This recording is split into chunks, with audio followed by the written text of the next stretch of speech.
नमस्कार, स्वागत है आपका द प्रिंट में। मैं हूं नीलम पांडे और हाजिर हैं हम अपने साप्ताहिक program politics unfiltered with DK Singh के साथ, जहां पर राजनीति से जुड़े सवाल आप हमें भेजते हैं। तो पहले प्रश्न के साथ शुरुआत करते हैं आज के प्रोग्राम की।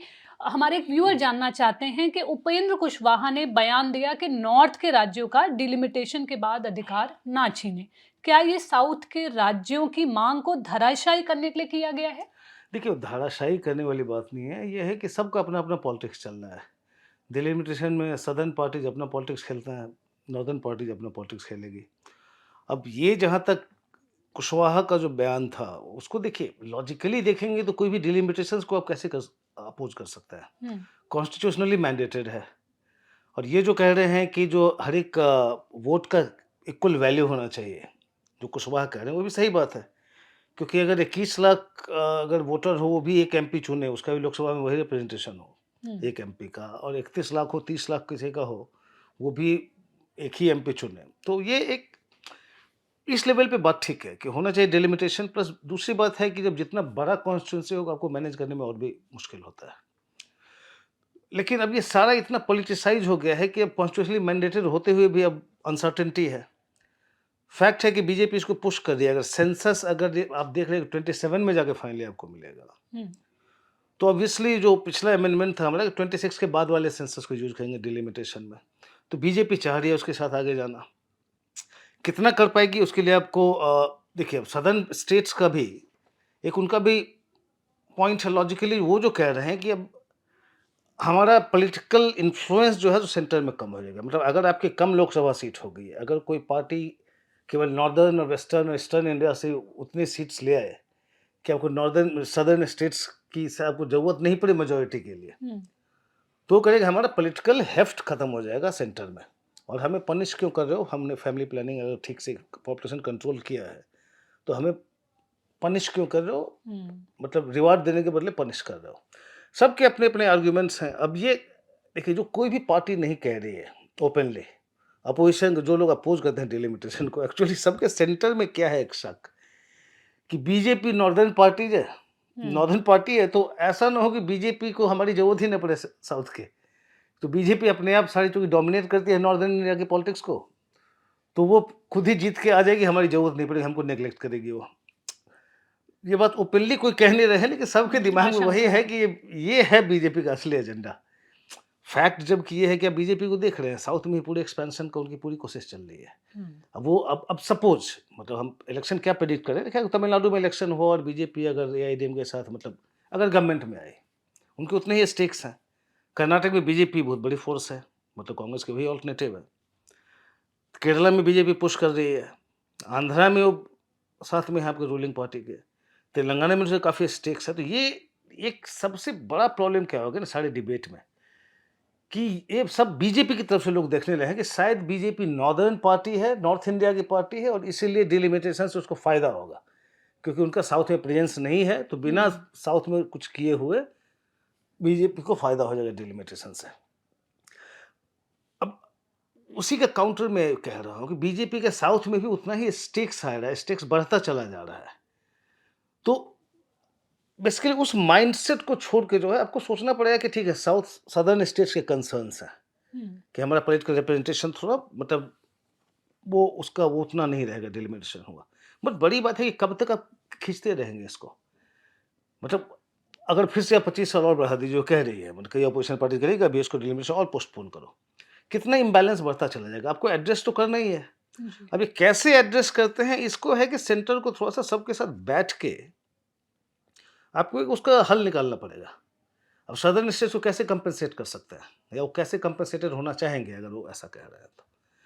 तो अगर एक सही अप्रोच लेके आप इसको जाएँगे इस डिलिमिटेशन के इश्यू को लेके, तो हो सकता हम्म। है आप कंसेंसस बिल्ड कर लें। बिकॉज़ करना तो है, कॉन्स्टिट्यूशनली मैंडेटेड है, कब तक आप टालोगे? लेकिन हाँ, अगर ये फिर पॉलिटिक्स शुरू हो गई कि आप यूपी में कहेंगे जाके, देखो सदर्न स्टेट्स जो है सो हमारा हमारा नहीं होने दे रही है, हमारे साथ इनजस्टिस हो रहा है। जो कुशवाहा कह रहे हैं कि बिहार को जैसे एस्टिमेट्स क्या है, अगर एस्टिमेटेड जो कहा जाता है कि अगर डिलिमिटेशन हुआ, तो शायद बिहार को 10 सीट लोकसभा का और मिल जाए, या यूपी को 11 सीट ज़्यादा और मिल जाए, सदर्न स्टेट्स की सीट्स कम हो जाए। हम्म। तो ये एप्रीहेंशंस हैं और एस्टिमेट्स वो दिखा रहे हैं। लेकिन उसका भी हल निकलेगा। पॉइंट है कि आपको बैठ के करना पड़ेगा। अभी क्या इतना ज़्यादा पॉलिटिसाइज़ हो गया है कि ये सदर्न पार्टीज़ को भी सूट करती है। अब डीएमके को सूट करती है इसके खिलाफ हल्ला करना, कि उनको उन्होंने एक पूरा एक बना दिया सेंटर वर्सेस तमिलनाडु का एक बना दिया है कि हम पे इनजस्टिस कर रही है सेंटर, मतलब मोदी गवर्नमेंट हमसे इनजस्टिस कर रही है। उसका हुँ, पॉलिटिक्स खेल रहा है जो चुनाव तक चलेगा। बात हुई अच्छा बीजेपी की भी आपने भी कन्फ्रंटेशनिस्ट एक अप्रोच लिया हुआ है कि बात करने के बदले बस चारों तरफ डायलॉग चल रहा है। स्टेटमेंट्स आ रहे हैं सबके। एक डायरेक्ट बैठ के बात करने की कोशिश नहीं हो रही है इस इश्यू पे। शायद हो मतलब सेंसस के बाद जब डिलिमिटेशन का टाइम आएगा, जब डिलिमिटेशन कमीशन आपको सेटअप करना होगा, हुँ, तब बात आपको करनी पड़ेगी। बट ये जो कॉन्स्पिरेसी का जो एक पूरा उसके नीचे जो है ना चल रहा है।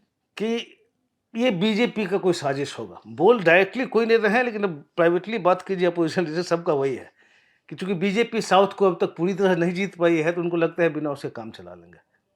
उससे उठ के एक लार्जर पिक्चर देखेंगे और सब बैठ के नेगोशिएट करेंगे और तभी उसका हल निकलेगा। हालाँकि कुशवाहा कह रहे हैं अभी बिहार में शुरू कर रहे हैं। हुँ, अब सबकी उनकी भी राजनीति है। हो सकता है कि अगर डिलिमिटेशन नहीं भी हो 2029 चुनाव तक, जो कि मुश्किल लग रहा है। लेकिन उसका फिर आप सुनेंगे कि जब 29 का लोकसभा होगा, तो नॉर्दर्न स्टेट्स में कहेंगे फिर से आप कुशवाहा बिहार में है, नॉर्दर्न स्टेट में आपको यूपी में बाकी लोग बोलना शुरू करेंगे, देखो हमें तो ज़्यादा फ़ायदा हो रहा था डिलिमिटेशन से, लेकिन अपोजिशन जो है और ये कांग्रेस है और उसके साथ वाली पार्टी है जो साउथ को कंट्रोल कर रही है, हुँ, मतलब रूल कर रही है, वो जो है सो हमें नहीं दे रही है। तो ये राजनीति अभी नहीं चलती रहेगी, अभी नहीं, जब तक इसका एक हल नहीं निकलेगा। ये राजनीति साउथ में भी चलेगा, नॉर्थ में भी चलेगा।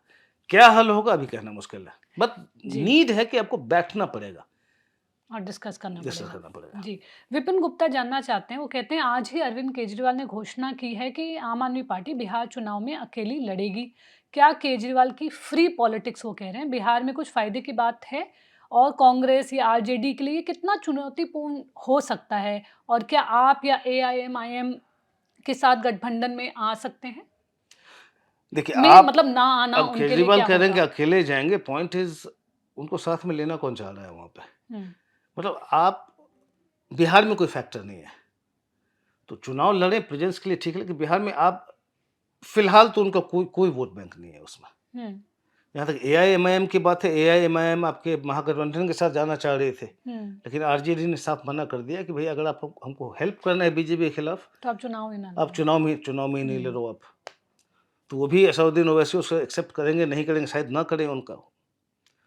तो ये साथ आने वाला मतलब बहुत ज़्यादा काम नहीं करेगा। अभी आपने रिसेंट ट्रेंड भी देखा होगा कई स्टेट्स के इलेक्शंस में कि चूँकि ओवैसी कॉन्टेक्स्ट में बात हम कर रहे हैं कि मुस्लिम्स जो हैं सो एक रैली अराउंड कर रहे हैं जो बीजेपी का मेन अल्टरनेटिव उनको देखना शुरू होता है। कहीं कांग्रेस के साथ, बिहार में एक्सपेक्टेड है कि फिर वो आरजेडी के साथ जाएँगे। हुँ, मतलब ये पूरा महागठबंधन के साथ जा सकते हैं। तो उसमें ये जो एक जो प्रोजेक्शन रहता है अपोज़िशन पार्टीज़ का कि ओवैसी कौन है भाई, तो वोट कटुआ है। हुँ, वो हमारे अपोज़िशन वोट को जो है सो स्प्लिट करके बीजेपी को हेल्प करता है। हुँ, तो इस तरह का इमेज बिल्ड करने की कोशिश हो रही है। पिछली बार भी ओवैसी की पार्टी ने 5 सीट जीती बिहार में, हुँ।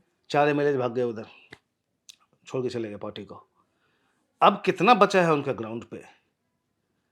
तो वो अकेले लड़ सकते हैं अगर उस उनमें है इंफ्रास्ट्रक्चर है, उनके लीडर्स हैं, वो देखना पड़ेगा। बट पॉइंट इज़ आप या ओवैसी अलग-अलग जेली कोई ज़्यादा मैटर नहीं कर रहे हैं बिहार कि पॉलिटिक्स में। अलायंस में ना भी आएँ तो फ़र्क नहीं नहीं, पड़ेगा। हाँ, ओवैसी का जैसे कहा कि पिछले इलेक्शन में 5 जैसे एमएलए उनके आए थे, लेकिन अब जब सब छोड़ के चले गए हैं, तो अब वो हुँ, किस स्थिति में हैं, ख़ास करके जब चेंज हो रहा है सिनेरियो, जब जो मुस्लिम वोटर्स का जो मेन उनका बेस है, वो अगर रैली अराउंड कर जाए कि अरे भाई बीजेपी को हराने वाली पार्टी ये महागठबंधन होगी, तो हम इनके साथ हुँ। जाएँगे, हम अपना वोट इधर क्यों वेस्ट करें?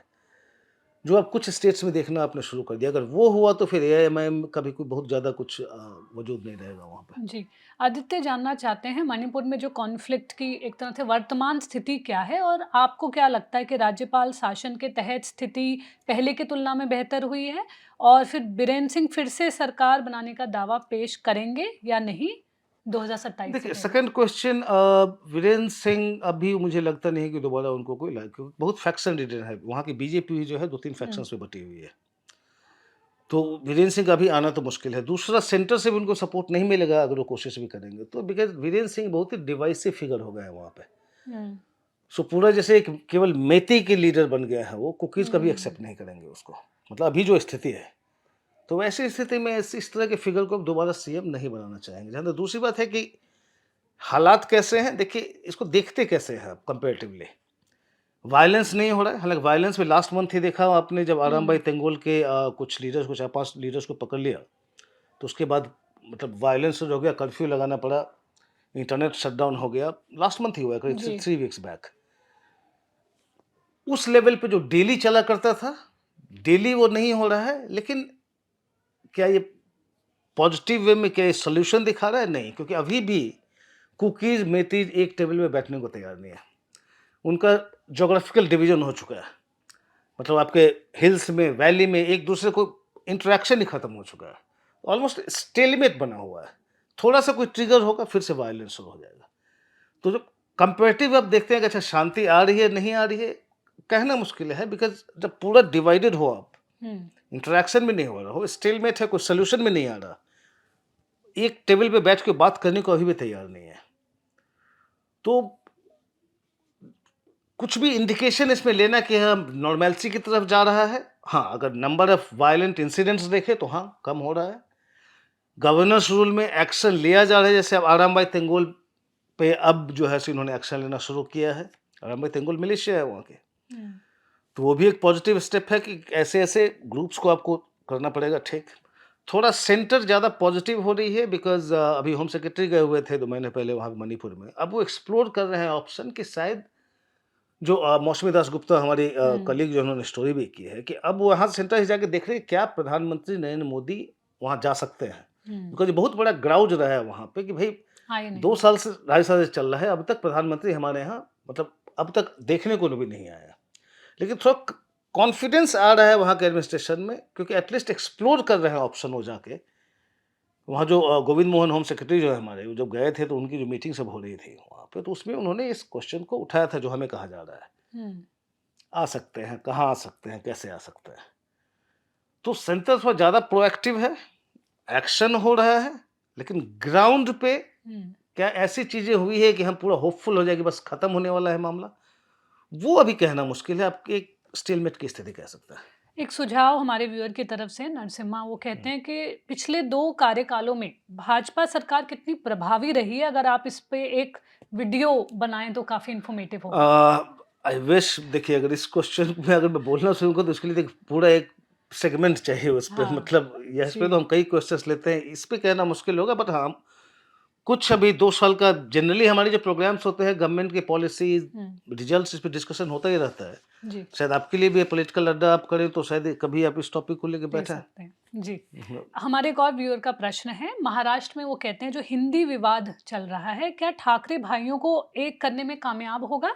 और क्या बैठे-बिठाए जो चीफ मिनिस्टर हैं फडणवीस ने बिना मतलब के एक इश्यू नहीं दे दिया विपक्ष को? देखिए मिसहैंडल तो किया है उसको क्योंकि पहला पार्ट जो क्वेश्चन का ठाकरेज़ का जी, आज हम रिकॉर्ड कर रहे हैं फ्राइडे इवनिंग को। जी। कल जो है सैटरडे को दोनों ठाकरेज़ का जो है सो विक्ट्री रैली वहाँ पे निकलने वाली है। हुँ, तो आ तो गए हैं ऑलमोस्ट साथ में, अभी अभी तक। जहाँ तक इनकी हैंडलिंग का सवाल है, इनका जो गवर्नमेंट रेज़ोल्यूशन जीआर जो कहते हैं, जो पहले आया था जिस तरह से पहले इन्होंने कह दिया था कि जनरली हिंदी थर्ड लैंग्वेज होगा। प्रोटेस्ट होना शुरू हुआ। तो उसके प्रेशर में आके फिर आपने कहना शुरू किया कि अच्छा ठीक है, थर्ड लैंग्वेज कोई भी हुँ, हो सकता है। कोई आप कोई भी इंडियन लैंग्वेज ले सकते हैं, लेकिन उसके लिए हर एक ग्रेड से 20 स्टूडेंट्स को कहना पड़ेगा कि हम हिंदी नहीं थर्ड लैंग्वेज चाहते हैं हुँ। और उसके लिए फिर टीचर किया जाएगा या फिर ऑनलाइन पढ़ाया जाएगा। सुविधा देनी अब हर पड़ेगी। एक ग्रेड में 20 टीचर मतलब 20 स्टूडेंट्स मिलके एप्लीकेशन करें, टीचर फिर हुँ, आएगा, नहीं आएगा या ऑनलाइन किया जाएगा, तो बेसिकली फिर उनको अपोज़िशन पार्टीज़ ने उसको ये कहते हैं जैसे घूम फिर के फिर वही इम्पोज़िशन की ये बात कर रहा है। तो ये थोड़ा जो ढुलमुल जो इनका हुआ ना, फडणवीस हुँ, सरकार का जिस तरह से इन्होंने हैंडल किया, वहाँ पे ये फँस गए। अब ये कितना आगे जाता है दोनों ठाकरेज़ का, देखिए अभी दोनों मार्जिन्स में हैं। हुँ, अब राज ठाकरे की बात करें, उनकी पार्टी को एक भी नहीं जीते थे। अब 2009 में राज ठाकरे की पार्टी एमएनएस, उनको करीब 13 सीटें मिली थी महाराष्ट्र असेंबली में। 19 में आए तो आई थिंक नहीं 14 में उनके पास फिर 1 आया, 19 में फिर 1 आया, 24 में एक भी सीट है नहीं नहीं। आए। हुँ, तो ऑलमोस्ट वो पॉलिटिकली इर्रेलेवेंट है। लेकिन हाँ, साथ आके फिर वो मराठी मनु वाला जो एक नेटिविस्ट जो उनकी आइडियोलॉजी है, अगर उनको रिवाइव करने की कोशिश कर रहे हैं, वो देखिए दोनों तरफ जा सकता है, बैकफायर भी कर सकता है। अभी बीएमसी पोल्स के लिए ठीक है, इनको लग इनको लग रहा है कि बीएमसी पोल इसके लिए शिवसेना के लिए वो बीएमसी पोल बहुत इम्पोर्टेंट है। प्रेस्टिजियस है। मतलब रेलेवेंस के लिए उनको, बिकॉज़ आप हुँ। स्टेट में पावर है, बीएमसी वहाँ की बहुत पावरफुल मतलब बॉडी है, बट बहुत पॉलिटिकली इन्फ्लुएंशियल एक मतलब थर्ड टियर में बहुत कम आपके म्युनिसिपल कॉर्पोरेशन होंगे। इंडिया में कोई भी म्युनिसिपल कॉर्पोरेशन उस तरह का नहीं है, जो हुँ। उनका बजट होता है। और सेना कोंकण के अलावा बेसिकली आपको मुंबई बेस्ड जो है उनका मेन है, तो उनको प्रूव अभी जो उनकी लड़ाई चल रही है, अब एकनाथ शिंदे के साथ स्प्लिट तो हो गया है, शिंदे को ओरिजिनल पार्टी मिल गई, लेकिन अब ठाकरे की जो पास बची है सेना, उनके लिए सर्वाइवल वाला क्वेश्चन है कि अगर आप बीएमसी में भी हार गए, हुँ। फिर जो भी बचे हैं आपके पास कार्य वो सब छोड़-छाड़ के चले जाएँगे। तो इसलिए डेस्परेशन में लोग आने की कोशिश कर रहे हैं।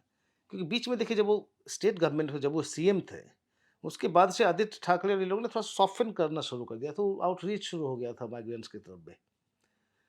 अब अचानक उसको छोड़ के फिर से ओरिजिनल एजेंडा की तरफ आ रहा है। कितना इफेक्टिव होगा, कितना वर्क करेगा इनके लिए, अब ये कहना देखिए बीएमसी इलेक्शन होता है उसमें हमको पता चलेगा। बिकॉज़ अब मुंबई देखें और मुंबई के आस-पास के इलाके में जहाँ पे हुँ। माइग्रेंट पॉपुलेशन बहुत सब्सटैंटिव है, जो दूसरे स्टेट्स के लोग हैं। अगर आपने इस तरह का अब वो जनरली कहा जाता है कि वो बीजेपी के साथ अलाइन्ड है।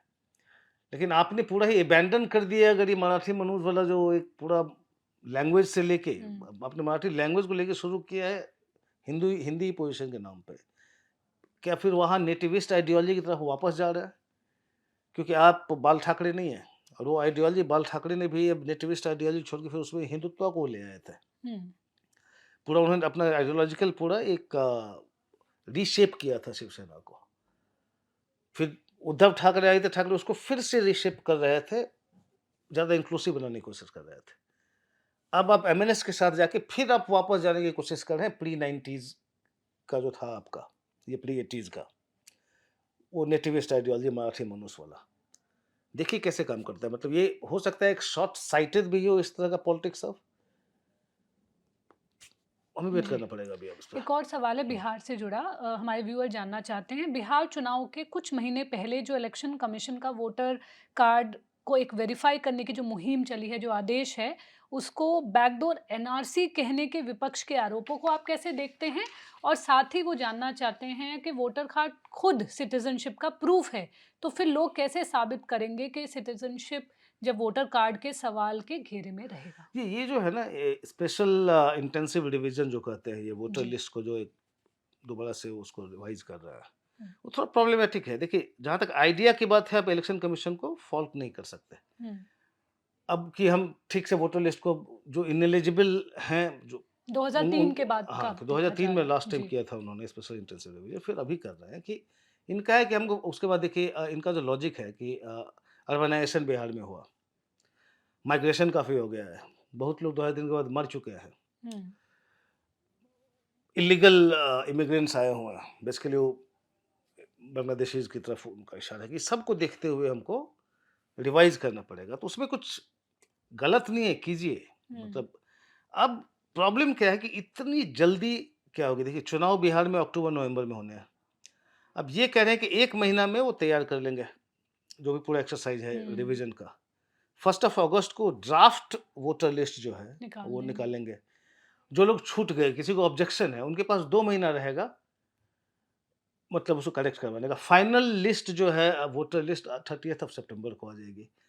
इतनी जल्दी में देखिए डेमोक्रेसी में क्या है, ये नहीं है कि आप सही हो, गलत हो, इंटेंशन जो भी हो, आपको इलेक्शन की क्रेडिबिलिटी होनी चाहिए। ये केवल ये नहीं है कि अपोजिशन पार्टीज़ का ही संशय हो, हुँ। उनको डाउट हो। वोटर्स को भी कॉन्फिडेंस होना चाहिए कि बहुत फ्री और फेयर इलेक्शन हो रहा है। इसमें अगर इस तरह की बातें आएँगी, क्योंकि बहुत सारा कन्फ्यूजन होने वाला है। ये क्या कह रहे हैं कि करीब 3 करोड़ वोटर होंगे, ढाई से 3 करोड़ वोटर्स, जिनको कि अपने पेरेंट्स का वो हुँ। सिटीज़नशिप प्रूफ देना पड़ेगा। जी। और ये 11 डॉक्यूमेंट्स माँगे हैं। सरप्राइजिंग ये है कि आधार को उसमें नहीं रखा है, नहीं डाला है। वोटर कार्ड नहीं रखा है, जो वो सबसे ज़्यादा वही अवेलेबल बिहार में रहता है। अब है कि बर्थ सर्टिफ़िकेट, ना बर्थ सर्टिफ़िकेट तो द हिंदू का एक एनालिसिस था, उन्होंने इस पे काम किया था। बिहार में केवल 2.8% लोगों के पास बर्थ सर्टिफ़िकेट्स हैं। पासपोर्ट की बात करें तो करीब 2.4% लोगों के पास बिहार में पासपोर्ट है। तीसरा कह रहे थे कि कास्ट का आपका सर्टिफिकेट होगा, सर्टिफिकेट। केवल 16% लोगों के पास कास्ट सर्टिफिकेट है। फिर आप कह रहे हैं कि अच्छा मैट्रिकुलेट एंड एबव का वो आपका सर्टिफिकेट होगा। तो एस्टिमेटेड जो ग्रुप है, हम जो बात कर रहे हैं, जो अपूर्वा मन्नानी ने भी उस पे जी। जो है एक डिटेल में कल एनालिसिस किया है, उसको आप देखें उनके एनालिसिस को। 2003 से जब अभी तक का देखेंगे तो बेसिकली कौन-सा एज ग्रुप है? 18 से 40 का ग्रुप है, जिसको कि इम्पैक्ट कर रहा है ये। उसमें से मैट्रिकुलेशन सर्टिफिकेट वाले जो होंगे, सो ये जो हिंदू का अपना एस्टिमेट्स है सारा, उसमें 45 टू 50% लोगों के पास होंगे। सो बेसिकली ये कह रहे हैं कि अगर एजुकेशन का करो या फिर सर्टिफिकेट इस तरह के पासपोर्ट्स का, इसमें इनका कहना है कि जो गरीब हैं, गाँव में हैं, ऑप्रेस्ड कास्ट हैं, उनके पास ये सारा कुछ नहीं होता, वो सारे छूट जाएँगे और ये लग रहा है कि जितना जल्दी में आप करेंगे, हुँ। 1 महीने के अंदर में आप एक्सरसाइज़ बंद कर दें, फिर अगले 2 महीने में जो है सो उसको कुछ ग खामियाँ होंगी तो आप करो। सारा कुछ इतनी जल्दी में ठीक चुनाव के पहले। ये इससे थोड़ा-सा काफ़ी डिबेट बिहार में प्रॉब्लम हो रहा है इस पे। काफ़ी लोग मतलब ग्राउंड लेवल पे भी पब्लिक में उसका रिजेंटमेंट हम लोगों का जो रिपोर्ट आ रहा है वो है। हुँ। क्योंकि वहाँ पे ऐसे नहीं है तो गाँव में कितने लोग सर्टिफ़िकेट लेके बना के रखता है। जी। तो बहुत सारे इश्यूज़ होंगे। फिर अगेन अगेन जो अपोज़िशन कह नहीं रही है, मेन इनका ये है कि शायद ये है कि जो मुस्लिम वोट बैंक वो चाह रहे हैं कि उनको जो है सो बहुत सारे लोगों को वोटर्स लिस्ट से निकाल दें। जो हुँ। अपोज़िशन प्राइवेट में वो कहती है, वो भी एप्रीहेंशन है। लेकिन केवल उसकी बात नहीं है, जैसे माइग्रेंट हैं जो बाहर जाके काम करते हैं बिहार के, लाखों लोग हैं। अब वो तो इसके आपका जो 1 महीने का ये है उसमें वो बॉम्बे में हो, दिल्ली में हो, मद्रास में हो, हुँ। वो वहाँ से आके तो नहीं करेंगे ना, केवल वोटर लिस्ट के लिए। उनका फिर क्या होगा? कितने लाख लोग चूँकि वो नहीं कर पाएँगे तो वो भी बाहर आ जाएँगे। इसके अलावा जिनके पास ये सर्टिफ़िकेट्स नहीं है, वो बाहर आ जाएँगे। तो इलेक्शन कमीशन वैसे लीगली देखें, सही सही कर दिए है, रिवीजन होना चाहिए। मतलब अगर स्टैंड पॉइंट जो उनका लॉजिक है, जस्टिफाइड है। लेकिन इसमें जो आपने एक पूरा केओस क्रिएट कर दिया है, हुँ। जो समय कम दे रहे हैं। आपको इसके पहले आपको कंसल्ट कर लेना चाहिए था सब पार्टीज़ से। इतने कम समय में अच्छा उसमें कई लाख लोग बाहर होंगे, बहुत सारे लोग कोर्ट में चले जाएँगे फिर, लेकिन वो फिर इलेक्शन में तो पार्टिसिपेट नहीं कर पाएँगे। तो एक तो बहुत पहले से एक्सरसाइज़ शुरू करना चाहिए था। सबको आपको कॉन्फिडेंस में लेना था, अचानक आपने डिसाइड किया हम कर लेंगे, उससे प्रॉब्लम है। उसमें अब इलेक्शन कमीशन कैसे सॉर्ट आउट इश्यू करती है हमें पता नहीं, बट पॉइंट यही है कि इश्यू ये नहीं है कि आप गलत कर रहे हैं, इश्यू ये है कि लोगों के मन में काफ़ी डाउट है आपकी एक्सरसाइज़ के बारे में और इसीलिए जब चुनाव होगा, तो चुनाव के रिजल्ट में भी वो क्रेडिबिलिटी नहीं रहेगी अगर जिस तरह से आप कर रहे हैं उसको। उसमें भी क्वेश्चन मार्क हुआ कि आपने सबको निकाल दिया। तो डेमोक्रेसी में अगर इलेक्शन प्रोसेस पे क्वेश्चन मार्क हो जाए तो वो अच्छा नहीं होगा। जी। तो इलेक्शन कमीशन को मेरे ख्याल से इस हिसाब से सोचना चाहिए। एक्सरसाइज़ गलत नहीं है, बट जिस तरह से किया जा रहा है और जितना हर्रीडली जितनी जल्दी में किया जा रहा है वो प्रॉब्लमैटिक है। सत्या कहते हैं वो दिल से फ़िल्म देख रहे थे बॉलीवुड की और थोड़ा उन्होंने सोचा इसके बारे में और वो जानना चाहते हैं, कश्मीर और पंजाब के विद्रोह के विपरीत आज असम में उग्रवाद पर चर्चा लगभग वो कह रहे हैं नहीं होती है। ये एक अच्छी बात है, लेकिन वो ये जानना चाहते हैं कि असम में उग्रवाद के लिए क्या अलग हुआ? चूँकि असम के कठिन अध्यायों पर बिल्कुल भी चर्चा नहीं हुई है, तो क्या हम कह सकते हैं कि ये उग्रवादी समूह लगभग समाप्त हो गए हैं, विलुप्त हो गए हैं या अभी एक तरह से नहीं है वहाँ पर? और वो ये भी जानना चाहते हैं कि क्या विद्रोही समूह की असम की राजनीति में अभी भी कुछ प्रासंगिकता है? भाजपा और कांग्रेस ने वहाँ उग्रवाद को कैसे सँभाला? देखिए, तो काफ़ी कॉम्प्लेक्स क्वेश्चन है। जब जी, कश्मीर, पंजाब सबको कंपेयर करना शुरू करेंगे तो इस मतलब इस शो में तो थोड़ा मुश्किल है जी। उतना लंबे में जाना। लेकिन एक वो जो कह रहे हैं कि क्या स्थिति है, तो अभी हुँ, नॉर्थ ईस्ट में ऑलमोस्ट सबसे हो चुका है। दिसंबर दिसंबर 2023 में भी एक उल्फा सिंह का एक एग्रीमेंट हुआ। अब एक केवल वहाँ पे बचा हुआ है, वो है उल्फा इंडिपेंडेंट जिसको बोलते हैं, परेश बरुआ का है वो। परेश बरुआ अभी भी जैसे सीएम से टच में है वो, हुँ, बट डिमांड्स जो हैं सो ये भी एक्सेप्ट करने को तैयार नहीं है।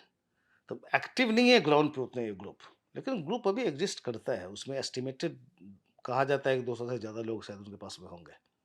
ये लोग अक्रॉस द बॉर्डर से ऑपरेट कर रहे हैं। तो इंसर्जेंसी ऐसे सरफेस पे आपको नज़र नहीं आएगी, लेकिन पिछले साल भी इन्होंने कई जगह बॉम्ब प्लांट कर दिए थे, असम में, जो कि नहीं हुआ था, ब्लास्ट नहीं हुआ था, इन्होंने बाद में कहा कि टेक्निकल एरर हो गया इसलिए नहीं हुआ था। बट पॉइंट है कि एग्जिस्ट करते हैं ग्राउंड पे, फ्रैक्शन तो बड़ा नहीं है लेकिन एग्जिस्ट करता है। But hmm. ओवरऑल देखें तो ऑलमोस्ट इंसर्जेंसी मतलब ऑलमोस्ट खत्म हो चुकी है। जी। निकुंज जानना चाहते हैं कांग्रेस की सरकार ने सबसे ज़्यादा निर्णायक आर्थिक सुधारों के कदम उठाए पीवी नरसिम्हा राव के समय पर। अब राहुल गांधी वो कहते हैं को बोलते वही देखकर लगता है कि वो राष्ट्रीयकरण और धन वितरण के बाद अब 1917 के बाद वाले विचारों को फिर से लाने की पूरी कोशिश कर रहे हैं। क्या ऐसी राजनीति, ये जानना चाहते हैं, करते वक़्त वो देश हित को भी भूल जाते हैं? इसमें आपकी क्या राय है? देखिए, ये तो नहीं कह सकते कि कोई भी पॉलिटिकल पार्टी या पॉलिटिकल लीडर देश हित को भूल के ये करता है या देश हित हुँ, के खिलाफ करता है। सबका अपना-अपना आइडिया होता है हुँ, कि कैसे बेटर होगा, कैसे उस बेटर सर्व करेंगे। तो वो तो उस पे तो मैं नहीं जाऊँगा। जहाँ तक राहुल गांधी के बाकी विचारों की बात है, अब चुनाव के रिजल्ट से आपको पता है कि वो विचार जो है सो लोगों में एक्सेप्ट नहीं हो रहा है। हुँ, तो ये राहुल गांधी के लिए खुद सोचने की बात है कि मैं जो चाह रहा हूँ, लोगों का रिस्पॉन्स क्या आ रहा है। लेकिन अब उसका दूसरा साइड देखिए, कि अब वही जैसे बीजेपी हो गई। अब राहुल गांधी के कास्ट सेंसस को कहती थी बीजेपी कि डेंजरस है, सोसाइटी को डिवाइड कर देगी, हुँ, मतलब एक तोड़ रहे हैं सोसाइटी को। प्रधानमंत्री मोदी भी बहुत सारे स्पीचेस में कह चुके हैं, कास्ट के नाम पे तोड़ना चाहते हैं, सब कुछ करना चाहते हैं। सडनली उन्होंने चेंज कर लिया और कास्ट सेंसस हो अनाउंस रहा है। कर दिया। अब कहते हुँ, हैं कि सोशल जस्टिस हम लाना चाह रहे हैं, कांग्रेस तो कुछ कह ही नहीं रही थी। अब एक समय था जब चूँकि इकोनॉमिक रिफॉर्म्स की बात कर रहे हैं, उस तरफ जा रहे हैं। एक समय था जब जो रेवड़ी कल्चर की बात की थी हुँ, प्रधानमंत्री ने। अब उसमें उन कहते हैं कि प्रधानमंत्री के बार-बार बयान आते हैं कितना डेंजरस है कंट्री के लिए वो, कंट्री के डेवलपमेंट के लिए रेवड़ी कल्चर। क्योंकि उस समय कांग्रेस और दूसरी पार्टीज़ कर रही थी। अचानक बीजेपी को कांग्रेस से आगे जाके रेवड़ियाँ बाँटने लगी। तो किसी एक पार्टी को क्या ब्लेम करें? मतलब हम लोगों का एक वो रिफॉर्म्स का जो पुश था ना, वो ऑलमोस्ट स्टॉल हो गया है अभी। हुँ, अभी सारा एक वेलफेयरिज़्म कह लीजिए, वेलफेयरिज़्म तो फिर भी एक पॉजिटिव टर्म है, आपका पॉपुलिज़्म कहिए। ये सारा पॉपुलिस्ट जो एक धारा एक नई चली है। हुँ।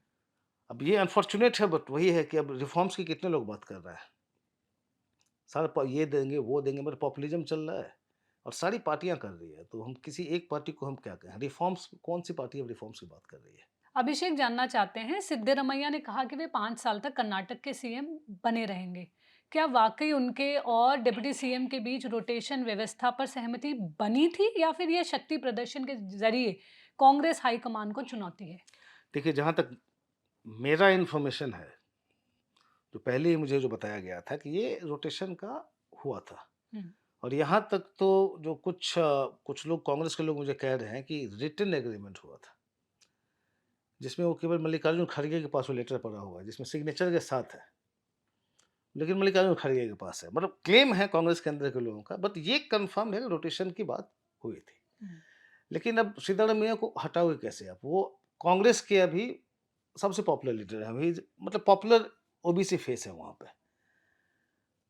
डीके शिव कुमार क्रेडिट आप दे सकते हैं, पिछला इलेक्शन जिताने में डीके शिव कुमार का बहुत बड़ा रोल था।